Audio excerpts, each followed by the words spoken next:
सामाईन आदाब, मैं आपका मेजबान तारिक रातर आकाशवाणी न्यूज श्रीनगर की जानिब से सेवा पर्व अभियान के तहत प्रोग्राम सीरीज के हवाले से आज हम sericulture development department Jammu Kashmir की कारकर्दगी, हुसूलियाबियों और मुस्तकबल के नक्शरा यानी रोड मैप पर बात करेंगे। आज जिन मेहमान शख्सियत को हमने अपने प्रोग्राम में मदऊ किया है वो हैं जम्मू कश्मीर में सेरिकल्चर डेवलपमेंट डिपार्टमेंट के डायरेक्टर J&K एजाज अहमद भट्ट साहब। एजाज अहमद भट्ट साहब, आपका आकाशवाणी न्यूज श्रीनगर के आज के खुसूसी प्रोग्राम में खुश आमदीद और खैर मकदम है। अस्सलाम वालेकुम, शुक्रिया सर।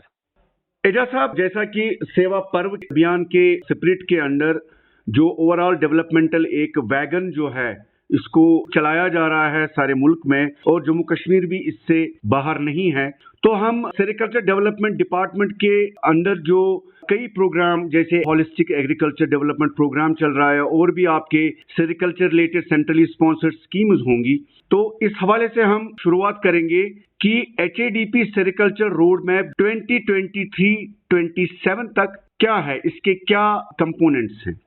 तारिक साहब, ये जो HADP का है या जो दूसरे प्रोग्राम है, तो सरकार का हमेशा, स्पेशली मैं पिछले 5-6 साल की बात करूंगा, हमेशा ये कोशिश रही है कि इसकी अवेयरनेस और इसकी जागृति लोगों तक पहुंचे, किसान तक पहुंचे। तो इसके लिए हर साल डिफरेंट प्रोग्राम चलाए गए, चाहे बैक टू विलेज या दूसरे जो भी किसान के लिए थे। तो अभी जो प्रेजेंटली चल रहा है 17 सितंबर से 2 अक्टूबर तक, वो सेवा पर्व है, सर्विस सेलिब्रेशन, जो हम सेलिब्रेट करते हैं, एक किस्म का हम मनाते हैं, एक मेला जैसा, और लोगों में जाते हैं, किसानों में जाते हैं और उनको बताते हैं कि ये स्कीमें क्या है और इन स्कीमों के फायदे क्या हैं। तो इसमें मकसद यही है, अगर हम HADP को टच करें तो ये डॉक्टर मंगला राय साहब ने ये बनाया है यहाँ हमारे लिए 2024 से 5 साल के लिए पहला HADP 1 बना है।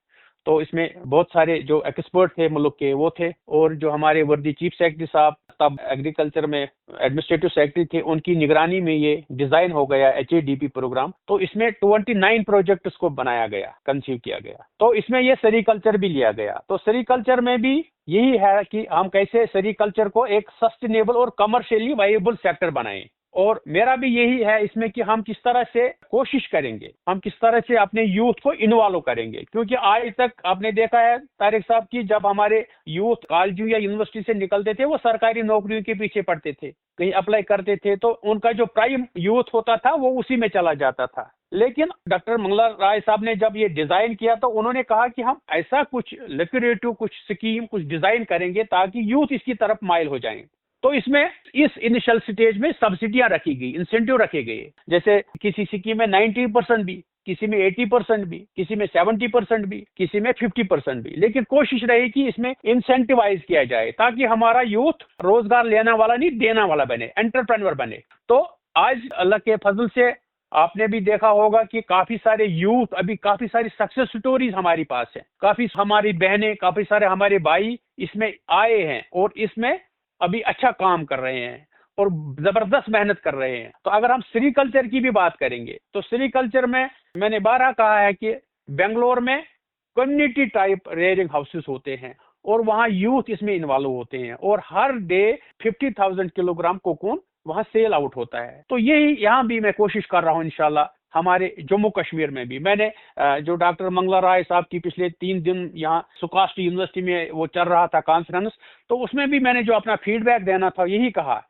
कि हमें जो हमने रिट्रीव किया है गवर्नमेंट लेयर डिस्ट्रिक्टों में या जो हमारे अपने फार्मर्स हैं, तो मैंने कहा कि हमें चाहिए कि हम वहाँ कम्युनिटी रेयरिंग हाउसेस बनाएं। जब हम कम्युनिटी रेयरिंग हाउसेस एक बार बनाएं और ये मॉडल हमारे यूथ में हो जाएगा कि हम कैसे वहाँ अपना इंटीग्रेटेड फार्मिंग करेंगे, कैसा 10 रुपया कमाएंगे, तो आहिस्ता आहिस्ता लोग इसकी तरफ या हमारे यूथ इसकी तरफ कायल हो जाएंगे और ये भी एक रोजगार देने वाला एक अच्छा वसीला बनेगा। आज तक इसको लोग थोड़ा सा ज्यादा जानकारी उनको नहीं थी, लेकिन आज हम इस नतीजे पर पहुंचे हैं कि हम अवेयरनेस दे रहे हैं। तो यही जो है हमारा सेवा पर्व भी यही कहता है कि हम ये 1-2 हफ्ते मनाएं और लोगों में जाएं और जाते भी हैं और कोशिश करते हैं कि उनको स्कीम्स के बारे में बताएं, बेनिफिट्स के बारे में बताएं और जो सेंटर और यहाँ की यूटी स्कीमें हैं उनकी पूरी जानकारी। जब तक एक फार्मर को, एक यूथ को जानकारी नहीं होगी स्कीम्स की, तब तक वो बेनिफिट नहीं ले पाएगा, तब तक वो कोई वेंचर स्टार्ट नहीं कर पाएगा। इसी सिलसिले में जो किसान खिदमत सेंटर हैं, जो हमारे डिस्ट्रिक्टों में ऑफिस हैं, जो ऑनलाइन इस वक्त हम जा रहे हैं, या जो रेडियो टीवी का अभी काम है, तो वो बढ़िया जा रहा है। और कोशिश रहती है कि हम एक फार्मर को, और इसमें यह भी हमारा है कि कुछ पॉइंट इसमें आपसे शेयर करूंगा कि इसमें कोशिश रहती है कि जो नेग्लेक्टेड पॉकेट्स हैं तो उनको भी अकोमोडेट करना है, इनको भी ऑन बोर्ड लेना है, और जो टूरिज्म रिलेटेड लिंकेजेस हैं उनको भी हमें स्ट्रांग करना है। एजाज साहब, मैं ये पूछना चाहता हूँ कि जो इंटरवेंशंस हैं इस सेक्टर में क्या क्या चीजें आती हैं? बिल्कुल तारिक साहब, हमारा जो इसमें ऑब्जेक्टिव यही है कि हम मलबरी वेल्थ या मलबरी प्लांटेशन को बढ़ाएं, ताकि हमारे पास एक वेल्थ रहे, जो हमारा खुराक रहता है सिल्क वर्म के लिए, वो अवेलेबल रहे। और हम चाहते हैं कि जो सिल्वर सीड प्रोडक्शन है उसमें हम सेल्फ सफिशिएंट बने, हम लोकली उसको बनाएं। अभी हमारे पास 8 लाख डिजीज फ्री लेइंग्स बनाते हैं, लेकिन हम कहते हैं कि ये 24 लाख तक हो जाए, 24 लाख DFL तक। इसी तरह कोकून प्रोडक्शन जो हमारी है अभी 700 मीट्रिक टन है, इसको हमने 1300-1400 मीट्रिक टन पर ले जाना है। इसी तरह से हमारा जो ऑटोमेटिक रीलिंग यूनिट है, तो उसमें भी हमें नंबर बढ़ाना है। अभी हमारे पास J&K में एक ऑटोमेटिक रीलिंग यूनिट है। अगर ये 1 करोड़ की मशीन बनती है तो इसमें 90% सब्सिडी यहाँ हमारी गवर्नमेंट देती है, तो इसमें भी हमें आगे जाना है। इसी तरह जो हम कहते हैं कैपेसिटी बिल्डिंग, तो कैपेसिटी बिल्डिंग में हमारा 15,000 का टारगेट है। 15,000 फार्मर्स को हमने लेटेस्ट ट्रेनिंग्स देने हैं और उनको एक्सपोजर विजिट्स पर लेना है, इन UT और आउटसाइड UT भी लेना है। तो इसमें भी काम हो रहा है, हम बेच रहे हैं, इसमें पूरा अमला हमारा लगा है इसकी तरफ। और कैपेसिटी बिल्डिंग जो है वो हर डिस्ट्रिक्ट में अभी जा रहा है, आज की डेट में उस पर हम लगे हुए हैं। हमारी कोशिश है कि ज़्यादा से ज़्यादा हमारे यूथ, हमारे फार्मर अवेयर हो जाएं, जो हमारे डिफरेंट ऑपरेशंस हैं तो वो कैसे करें। एजाज साहब, इसमें जॉब क्रिएशन का जो एक कंपोनेंट है उसके बारे में बताएं कि 5 साल के अंदर, जैसे 2023 से 2027 तक जो है ये प्रोग्राम HADP फेज 1, तो इसमें कितनी जॉब क्रिएशन आपको लगती है कि एक्सपेक्टेड है, ताकि इससे हम समझ सकते हैं कि फिर सेरिकल्चर में कितना पोटेंशियल है एम्प्लॉयमेंट जनरेशन का, इकोनॉमिक डेवलपमेंट का। तो ये जरा हमारे सामाइन को आप बताएं। अभी अगर हम कहते हैं कि हमारे साथ 27,000 फार्मर इन्वॉल्व हैं, तो इसको हमें 34,000 तक ले जाना है। तो हर साल ये तादाद बढ़ रहा है, क्योंकि हम इसमें रेयरिंग शेड भी दे रहे हैं, इसके साथ इक्विपमेंट भी दे रहे हैं, इसके साथ जो सिल्क वर्म सीड है वो भी दे रहे हैं हैचिंग करके।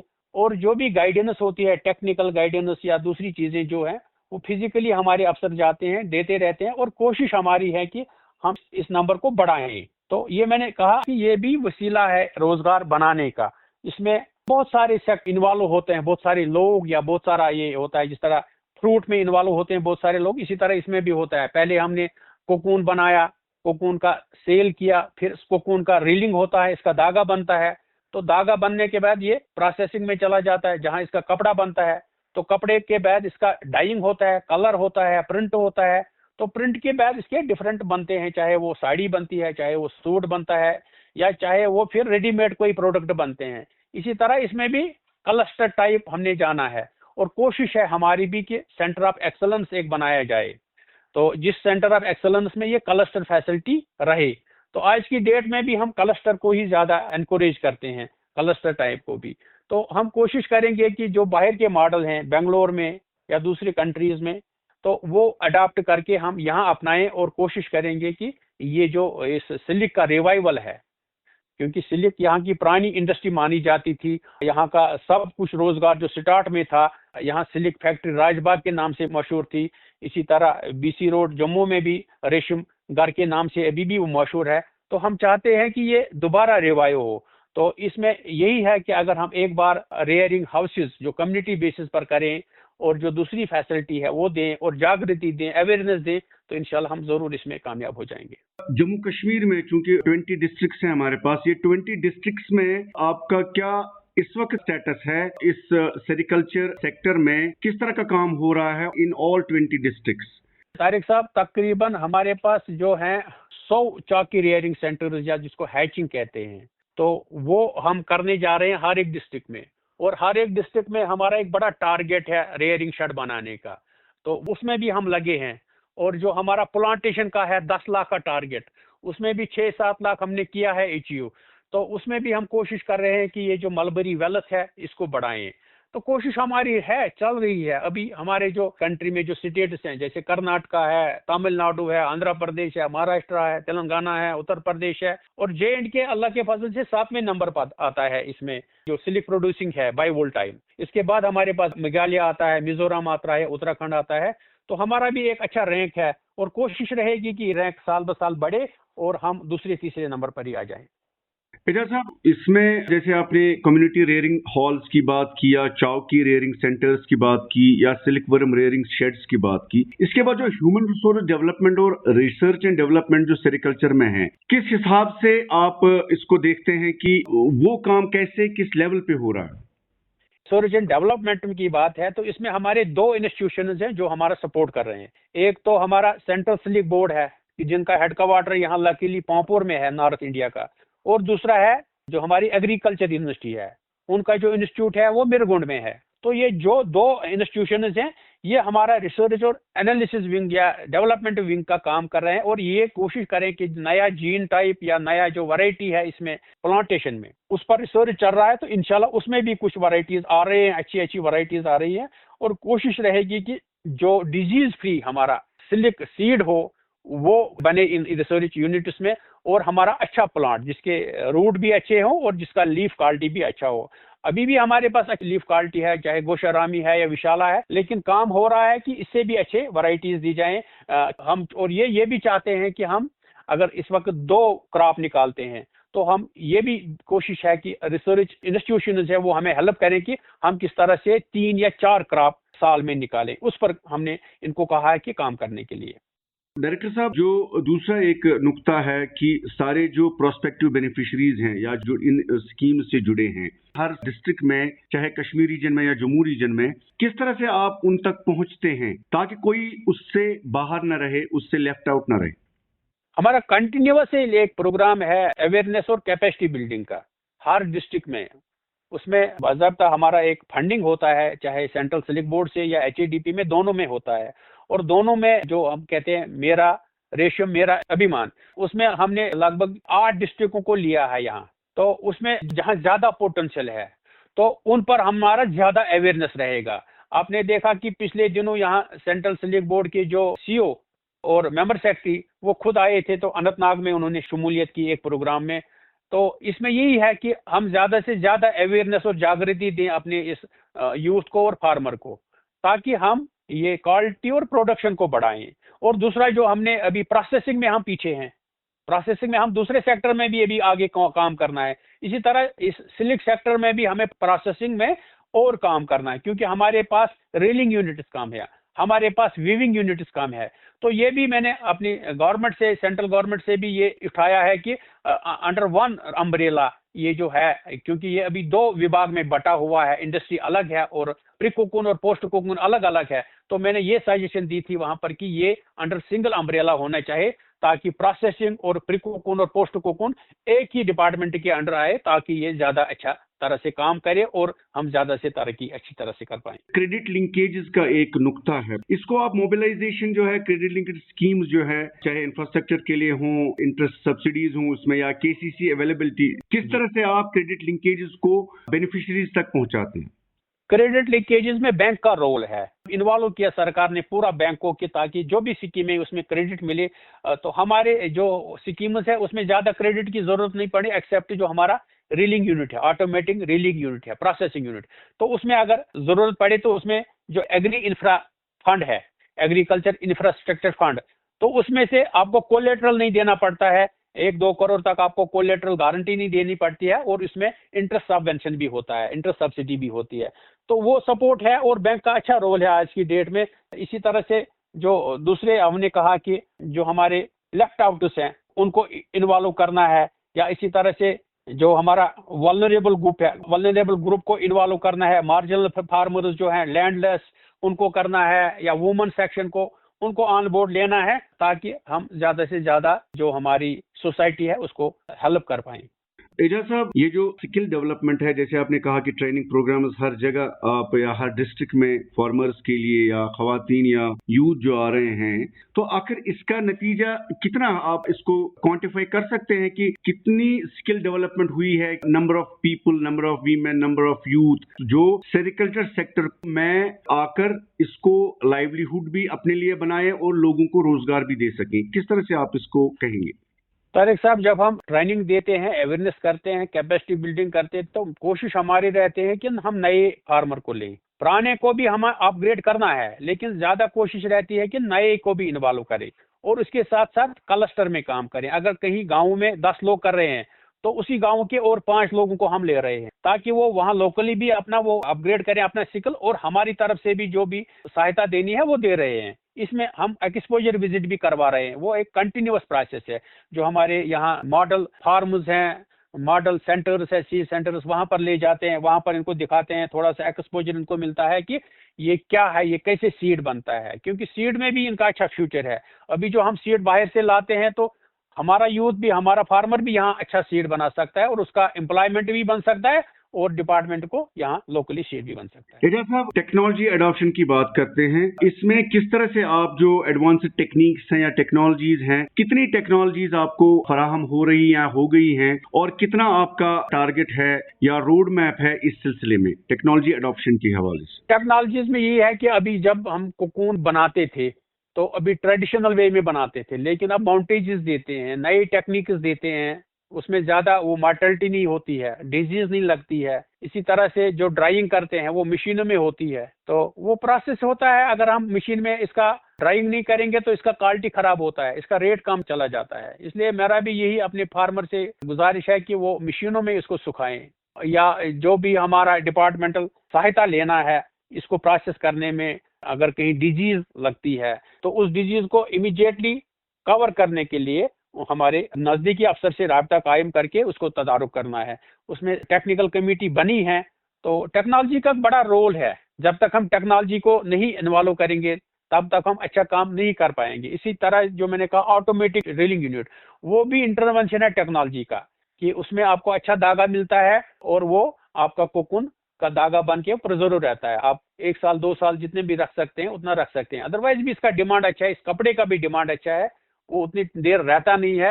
यही 5-6 महीने जब तक हमारा मार्केट चलता है तो वही टाइम लगता है 5-6 महीने का, उसके बाद इसका मार्केट चला जाता है, अच्छा होता है। अभी यूपी में बड़ा प्रोसेसिंग यूनिट्स है, हम चाहते हैं कि उस स्टाइल पर यहाँ भी बने। अभी बेंगलोर में भी इसका अच्छा प्रोसेसिंग होता है, तो हम कोशिश करेंगे इंशाल्लाह यहाँ भी ये चीजें, ये इंफ्रास्ट्रक्चर क्रिएट करने की। एजाज साहब, जैसे क्लाइमेट चेंज एक बहुत बड़ा इशू है, ग्लोबल इशू है, तो इसको यहाँ पे जम्मू कश्मीर के लेवल पे आप किस तरह से इसको क्लाइमेट रेजिलिएंट जो है हमारे प्रोडक्ट्स होंगे सेरिकल्चर के या सिल्क जो है, तो इसको आप किस तरह से जोड़ते हैं रिसर्च एंड डेवलपमेंट के साथ, या उनका जो इसमें इंटरवेंशन है साइंस एंड टेक्नोलॉजी का, रिसर्च एंड डेवलपमेंट का, तो किस लेवल पे है, ताकि हमारे जो यह प्रोडक्ट जो है सेरिकल्चर प्रोडक्ट्स जो हैं वो क्लाइमेट रेजिलिएंट हों? जी, क्लाइमेट का एक बड़ा रोल इसमें हमारी इस सेक्टर में भी, क्योंकि अगर हमारा रेयरिंग चल रहा है, हमारा इंक्यूबेशन हो रहा है, फार्मर ये कर रहा है इंक्यूबेशन, ये हैचिंग वगैरह, रेयरिंग, तो उस वक्त अगर इसका क्लाइमेट में चेंज आता है तो एकदम ये जो है हमारा वर्म मर जाता है। तो इसको जरूरी जो भी महकमा मौसमियात है उसके साथ जो भी एडवाइस वगैरह है वो लेनी है। इसको 4 दिन पहले ही पता चलता है कि आपको यहाँ कितना हीट रखना है, कितना इसका दूसरा जो आपका एनवायरनमेंट है वो कैसे मेंटेन करना है आपके इस रेयरिंग हॉल में, वो चीजें जरूरी हैं। और नई टेक्नोलॉजी का भी इंटरवेंशन इसमें जरूरी है।